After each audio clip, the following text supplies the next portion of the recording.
Good morning students. आज start करेंगे हम एक्सरसाइज 1.1 का क्वेश्चन नंबर 3।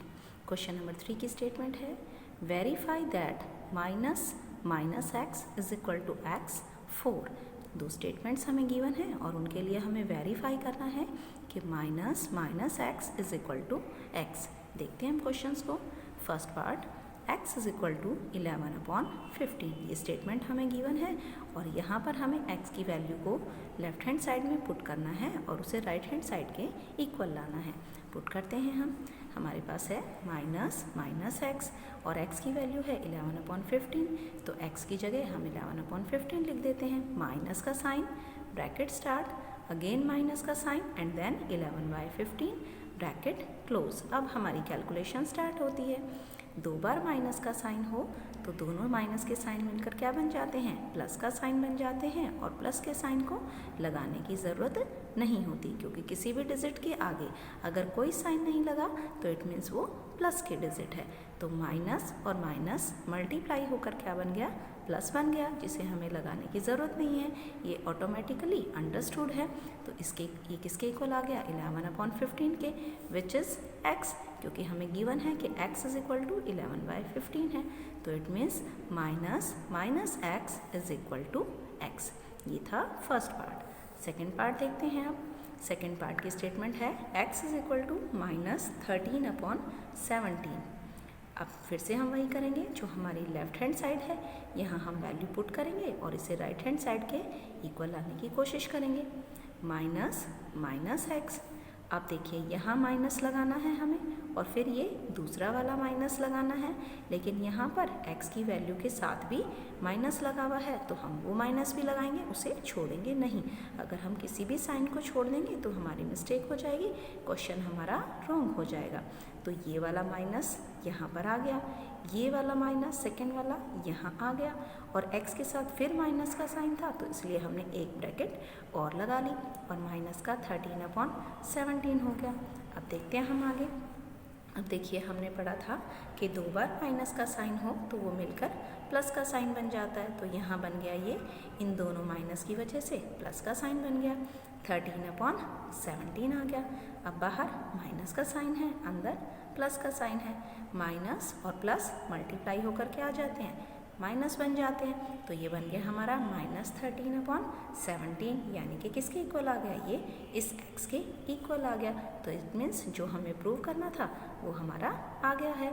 तो यही था क्वेश्चन नंबर 3 1.1 एक्सरसाइज का। अब देखते हैं हम क्वेश्चन नंबर 4। क्वेश्चन नंबर 4 है find the multiplicative inverse of the following. इस क्वेश्चन में हमें मल्टीप्लिकेटिव इन्वर्स निकालना है। मल्टीप्लिकेटिव इन्वर्स का मतलब है कि हमें ऐसा नंबर फाइंड आउट करना है कि जिससे गिवन नंबर को अगर हम मल्टीप्लाई करें तो हमारा आंसर 1 आए। तो फर्स्ट पार्ट है -13, हमें बुक में गिवन है -13 ओनली। अब कोई भी नंबर अगर हो उसे हमें रेशनल नंबर बनाना हो तो उसके नीचे हम 1 लिख सकते हैं, 1 लगा सकते हैं। 1 लगाने से उसकी वैल्यू में कोई भी चेंज नहीं आएगा। तो अब हमें निकालना है मल्टीप्लिकेटिव इन्वर्स। मल्टीप्लिकेटिव इन्वर्स क्या होगा कि हमें इसे ऐसे नंबर से मल्टीप्लाई करना है कि इसका आंसर 1 आ जाए, और इसके लिए हम क्या कर लेते हैं, सिंपली इसका रेसिप्रोकल ले लेते हैं, यानी कि इसको उल्टा कर लेते हैं। जो न्यूमरेटर होता है उसे डिनोमिनेटर बना देते हैं और जो डिनोमिनेटर होता है उसे न्यूमरेटर बना देते हैं। तो मल्टीप्लिकेटिव इन्वर्स हो गया -1/13 के। माइनस का साइन, तो माइनस का साइन रहेगा ही रहेगा, क्योंकि माइनस और माइनस को आप मल्टीप्लाई करोगे तो प्लस हो जाएगा। और 13 को नीचे ले आए, 1 को ऊपर ले गए। तो अब देखिए, अब जब हम इन्हें मल्टीप्लाई करेंगे तो ये सिंपली 1 बन जाएगा। देखते हैं इसको ठीक से। देखिए -13 ये हमें स्टेटमेंट में गिवन था, मल्टीप्लाई बाय ये हमने मल्टीप्लिकेटिव इन्वर्स निकाल लिया, -1/13। माइनस को माइनस से मल्टीप्लाई करेंगे तो प्लस का साइन बन जाएगा, जिसे हमें लगाने की ज़रूरत नहीं है। अब ये 13 है, मल्टीप्लाई बाय ये 1/13 है, 13 1 जा 13 और नीचे भी 13 को 13 से डिवाइड करेंगे तो क्या आ गया, 1 आ गया। तो मल्टीप्लिकेटिव इन्वर्स ऐसा नंबर होता है गिवन नंबर का कि मल्टीप्लिकेटिव इन्वर्स और गिवन नंबर को अगर हम मल्टीप्लाई करें तो आंसर 1 आना चाहिए। और वो हम कैसे निकाल सकते हैं कि जो भी नंबर हमें गिवन है हम उसका रेसिप्रोकल ले लेते हैं, उसके न्यूमरेटर को डिनोमिनेटर बना देते हैं और उसके डिनोमिनेटर को न्यूमरेटर बना देते हैं। अब देखते हैं इसके आगे के पार्ट। सेकेंड पार्ट है -13/19। मल्टीप्लिकेटिव इन्वर्स निकालना है। फर्स्ट क्वेश्चन में मैंने आपको पूरा सॉल्व करके दिखाया, वो आपको समझाने के लिए सॉल्व किया है। आप भी अपनी नोटबुक में उसे एक बार ज़रूर नोट कीजिएगा ताकि जब भी आप रिवाइज करें तो आपको कोई डाउट ना हो।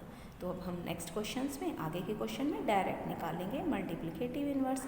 हमें क्या करना है, माइनस का साइन है तो उसको तो साथ में क्यों ज़रूर लेंगे, क्योंकि मल्टीप्लिकेटिव इन्वर्स से नंबर को मल्टीप्लाई करने के बाद आंसर प्लस का 1 आना चाहिए, माइनस साइन नहीं आना चाहिए। तो माइनस साइन यहाँ है तो माइनस तो ज़रूर लेंगे। अब इसका डिनोमिनेटर था 19, ये बन गया न्यूमरेटर, 19 ऊपर आ गया, और न्यूमरेटर था 13, ये बन गया डिनोमिनेटर। तो आंसर हमारा बन गया -19/13। मल्टीप्लिकेटिव इन्वर्स का दूसरा नाम रेसिप्रोकल भी है। थर्ड पार्ट देखते हैं। थर्ड पार्ट है 1/5। साइन भी नहीं दिया हुआ इसमें माइनस का, और भी इजी हो गया। सिंपली हमें मल्टीप्लिकेटिव इन्वर्स निकालना है। तो जो न्यूमरेटर है 1 वो बन गया डिनोमिनेटर, और जो डिनोमिनेटर था वो बन गया न्यूमरेटर। 5/1 जिसको कि हम सिंपली 5 भी लिख सकते हैं। Fourth part -5/8 multiply -3/7। ये देखिए थोड़े इस क्वेश्चन में 2 टर्म्स हमें गिवन है जिनके बीच में मल्टीप्लाई का साइन है। अब देखिए हम क्या करेंगे, सीधा इसका मल्टीप्लिकेटिव इन्वर्स सीधे नहीं निकालेंगे। हम क्या करेंगे, पहले से सॉल्व कर लेंगे। माइनस को माइनस से मल्टीप्लाई करेंगे तो साइन हो जाएगा प्लस का, और प्लस के साइन को लगाने की कोई ज़रूरत नहीं है। ठीक, अब 5 3 15 हो गया, यहाँ से कुछ भी कटता नहीं है। ये 5/8 है और ये 3/7 है। आपस में कोई भी नंबर ऐसे क्रॉस में नहीं कट रहा, डिवाइड नहीं हो रहा, तो न्यूमरेटर की न्यूमरेटर से मल्टीप्लाई हो जाएगी। 5 3 15 हो गया, 8 7 56 हो गया, और माइनस से माइनस मल्टीप्लाई होकर प्लस, तो क्वेश्चन कितना इजी बन गया, 15/56। इसका मल्टीप्लिकेटिव इन्वर्स निकालना है। मल्टीप्लिकेटिव इन्वर्स निकालने के लिए न्यूमरेटर का बन जाएगा डिनोमिनेटर और डिनोमिनेटर का बन जाएगा न्यूमरेटर। तो इसका मल्टीप्लिकेटिव इन्वर्स हो गया 56/50। Fifth part -1 multiply by -2/5। यहाँ भी 2 टर्म्स हैं तो पहले हम इसे सॉल्व करेंगे। माइनस की माइनस से मल्टीप्लाई करेंगे तो प्लस हो जाएगा, और 2 1 2, 5 नीचे है ही, तो 2/5 बन गया। अब इसका मल्टीप्लिकेटिव इन्वर्स निकालेंगे तो वही रेसिप्रोकल हो जाएगा, 5 ऊपर और 2 नीचे, तो आंसर बन गया 5/2। Sixth part -1। अब देखिए इसका भी हमें रेसिप्रोकल निकालना है, मीन्स मल्टीप्लिकेटिव इन्वर्स निकालना है। नीचे कुछ नहीं है तो हम पहले 1 लगा लेते हैं, -1/1। अब मल्टीप्लिकेटिव इन्वर्स निकालना है, जो डिनोमिनेटर है उसका न्यूमरेटर बन गया और जो न्यूमरेटर था उसका डिनोमिनेटर। 1/(-1). माइनस का साइन फ्रैक्शन में चाहे कहीं भी गिवन हो हम उसे किसी भी एक जगह लगा सकते हैं। तो यहाँ नीचे था, हमने इसको ऊपर लगा लिया। और 1/1 का क्या मतलब होता है, 1 ही होता है, तो ये बन गया -1। इट मीन्स -1 का मल्टीप्लिकेटिव इन्वर्स क्या बना, 1 बना। तो आज की वीडियो में हमने किए हैं एक्सरसाइज 1.1 का question number 3 and 4। Have a good day.